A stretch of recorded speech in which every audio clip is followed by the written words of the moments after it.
কর্ম এবং ফল।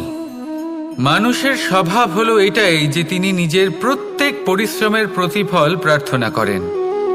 বেশিরভাগ সময় এই ফলাফলের চিন্তা করতে করতে, কল্পনা করতে করতে উনি কর্ম করতে থাকেন যে আমি এই কাজটা করলে এই ফল পাবো। সেই সব কল্পনা করতে থাকেন যা না তার হাতে আছে, না আছে অধিকার, আর না আছে নিয়ন্ত্রণ।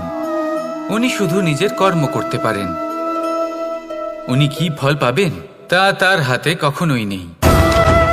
তাই আপনিও শুধুমাত্র কর্ম করতে থাকুন, ফলের চিন্তা করবেন না। মনে রাখবেন, শিকড় এবং শাখা যেভাবে একে অপরের সাথে জড়িয়ে, সেইভাবেই একে অপরের সাথে জড়িয়ে কর্ম এবং ফল। যেরকম কর্ম আপনি করবেন সেরকম ফল আপনি অবশ্যই পাবেন।